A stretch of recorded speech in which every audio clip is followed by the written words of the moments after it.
Okay, that was without question, without a doubt, the most tedious thing so far. Holy cow. Little tiny strips and stuck to my hands and tweezers sticking together, and it's done. It took me probably an hour to do all 4 of them. There's 48 little slices. If I had bought some, if I had a chance to get some of that evergreen stock that's the right size, it would have been easier, and it probably would have made it look better. These are kind of wonky, but here's how they look.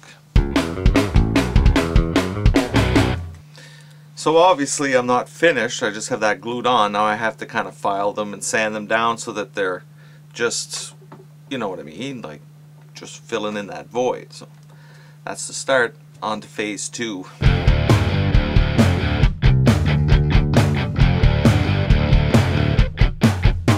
So that's how they look after a bit of sanding. I'm just sanding around the outside and the top right now, not in between the little teeth.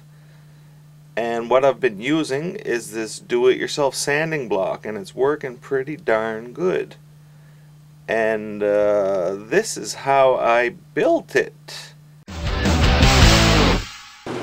With high-density foam, you can get this anywhere. If you've watched the Kamloopian's videos, this is what he's using all the time to make his buildings with. And once we get into some World War II stuff and build some dioramas, this is what I'm going to be using as well. So basically, I just want to make a sanding stick, nothing too crazy.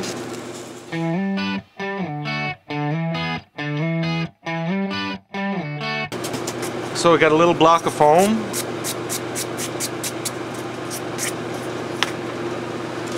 And we got some sanding paper.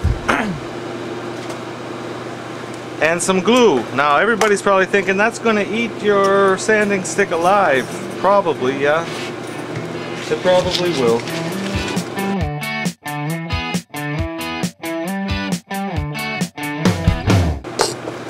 So there we go. That's glued on there. And I'm just going to leave that to dry and see what happens. So yeah, it seems to work. You know, it's not rocket science, but it sure is cheap, and it just gives you a sanding stick, do it yourself, cheapo. You know, you can make it whatever size you want. You can, and I sprayed the glue on the paper first, so I guess that helped it not eat through all the foam. So there you go. Do it. Now go do it yourself. Hello. Hey, so I've got those kind of ready to go. Now the next trick is the ring that goes around it. That's going to have to be thinned down substantially in order to fit in here. So let's start sanding, because it's fun. Loving this. Love it. Yeah. I can't wait to start painting. Honestly. This is okay, but painting is more fun. Yeah. So I got this, and I've got that.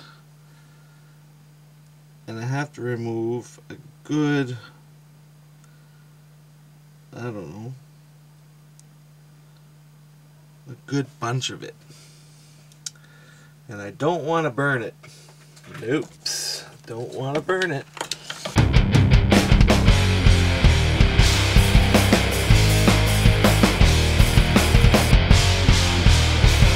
Okay, with a bunch of test fitting, I've finally got one done, and this is, whoa, this is how it looks.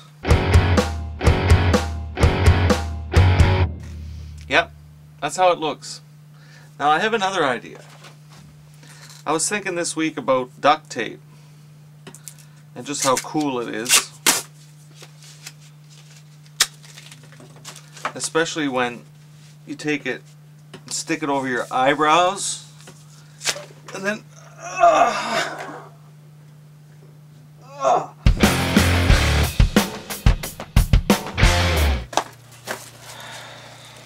hey, this is for the armor guys. I'm starting to think about the next build. A while back I bought a lot of 10 172 tanks on eBay, and I was just thinking like kit bashing and whatnot, and they come in really handy, right?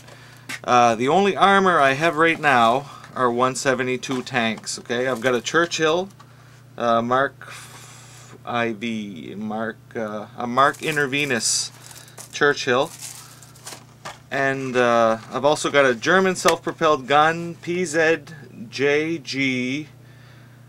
IB Pack L43, and I picked up some 1939 German infantry dudes. Okay, so I want to build a diorama. Now I know everybody's like 135 scale, that's where it's at, right? So I don't know, and I'd really like to do Canadian armor. My grandfather served in World War II, and I think he fired a .50 caliber gun, and I know he was in Labrador for a while, and I know he was in Normandy, and I think he was a ranger, but I honestly don't know more about it than that, but I'd love to learn. So armor guys, please help me out, throw me a bone. Yeah, I want to sincerely thank everyone that supported the African well drilling cause this past week. I've had a really good response. There's t-shirts and toques going well across the Atlantic and down southern states, Switzerland. It's great, seriously, thank you. Next week I'm going to have some numbers online. I'm going to post that, just post what I've sold, how much I've raised, just to keep myself honest, really, you know. And yeah, it's really cool. There's going to be some new products going on. There's still some model kits there, but quite a few of them have sold. And yeah, new products. And what else? The t-shirts. I've got different sizes. Actually, you can go from toddler 2 up to 5X.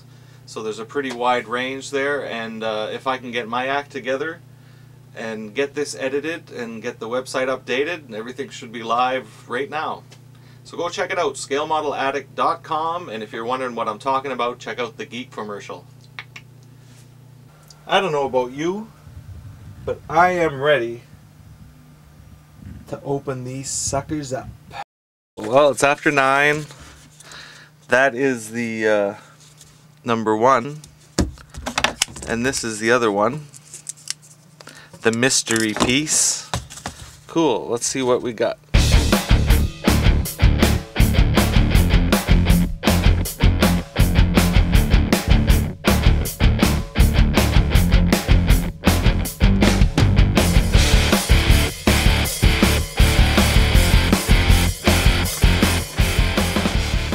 There's my molds. That is wicked awesome.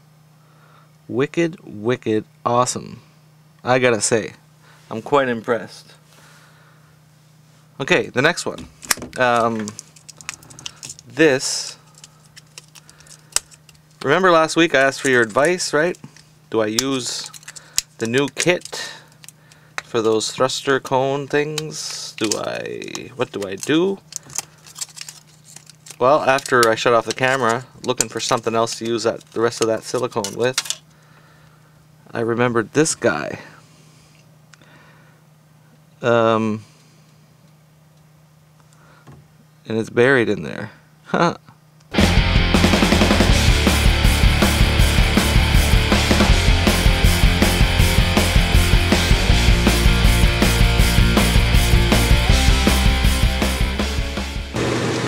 Okay, now we're going to pour some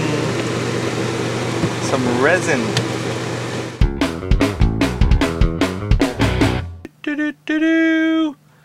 I don't know if they call that flash. I think so. This is more like super flash, right? I got like a puddle, whatever. Let's take this sucker out. Dun, dun, dun, dun. It worked fine except for one little piece didn't get any resin in it, or it had a bubble in it. That's what it is. That's pretty cool. I can live with that.